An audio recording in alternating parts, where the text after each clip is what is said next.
Ice cream दूध और शक्कर का एक स्वादिष्ट मेल है, लेकिन ये वाली अलग है। ये बनी है मिलेट्स यानी मोटे अनाज से। मिलेट्स आधुनिक गेहूं और मक्का जैसी फसलों के पूर्वज हैं। इनमें काफी विविधता है। ये सांवा है, ये ज्वार है,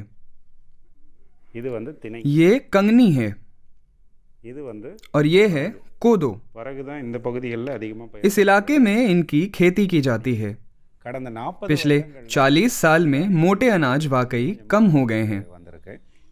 इस इलाके में कपास और मक्का की फसलों ने पूरी तरह से इनकी जगह ले ली है और किसान बाजार पर बहुत ज्यादा निर्भर हो गए हैं। किसान सर्वानंद करुणानिधि ये तस्वीर बदलना चाहते हैं और मिलेट्स को वापस लाना चाहते हैं। दूरगामी तौर पर वो न केवल ज्यादा भरोसेमंद फसलें साबित हो सकती हैं, बल्कि मिलेट्स मिट्टी के लिए भी बेहतर हैं। पानी की खपत कम है और वो ज्यादा पौष्टिक होते हैं। सर्वानंद ने Nambalwar organic millet farmers producer organization नाम का एक कोऑपरेटिव शुरू किया। हमारा लक्ष्य ये है कि सभी किसान मोटे अनाज की खेती करें और लोगों को पौष्टिक खाना मिले। तो शुरुआत में हमने 7 किसानों को 5.5 एकड़ जमीन में मोटा अनाज उगाने को कहा।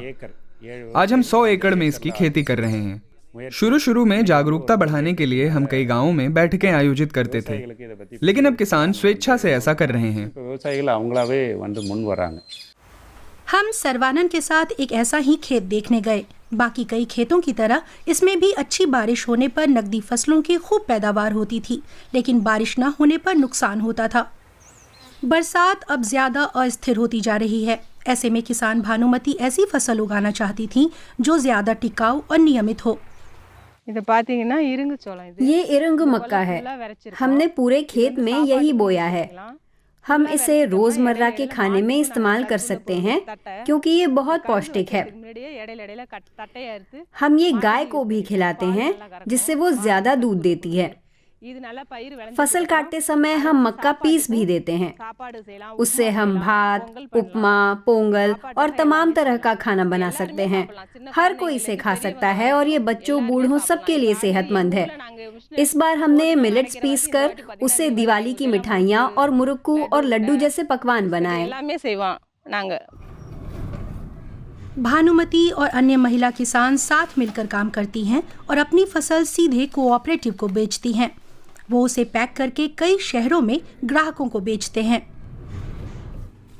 इन्हें सफलता मिल रही है क्योंकि मोटा अनाज शहरी इलाकों में ज्यादा लोकप्रिय होता जा रहा है। चूँकि हम काम पर जाते हैं तो बच्चों के लिए सेहतमंद खाना तैयार कर पाना हमारे लिए थोड़ा मुश्किल होता है, लेकिन मिलेट्स के आटे से नाश्ता बनाना ज्यादा आसान है और हमें संतोष भी होता है कि हम अपने बच्चों को पौष्टिक खाना खिला रहे हैं। कई ग्राहक कहते हैं कि वो ऐसे अनाज को महंगे दाम में भी खरीदने के लिए तैयार हैं। संयुक्त राष्ट्र ने 2023 को मिलेट का साल घोषित किया था, लेकिन ऐसी नकदी फसलों से अभी उनका कोई मुकाबला नहीं है जिनसे किसान साल में 4 गुना तक ज्यादा कमाई कर सकते हैं। लेकिन कई ऐसे फायदे हैं जिनके कारण किसान आकर्षित हो रहे हैं। मिलेट्स को जलवायु के प्रति ज्यादा अनुकूल और लचीला माना जाता है। संयुक्त राष्ट्र और अन्य संगठनों के मुताबिक दूरगामी खाद्य सुरक्षा में भी इनकी खास भूमिका है। तो मिलेट्स आगे चलकर भोजन की मांग और आपूर्ति को पूरा करने में सक्षम हैं।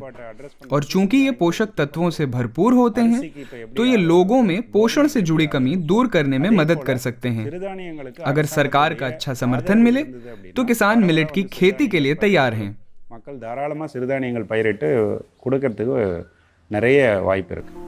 भविष्य की चुनौतियों से निपटने के लिए इस इलाके के किसान पारंपरिक तरीकों को फिर से अपना रहे हैं। अगर ये कारगर रहा तो किसानों को ज्यादा भरोसेमंद फसलें मिलेंगी और ग्राहकों को अच्छा खाने और स्वस्थ रहने का बेहतर मौका मिलेगा।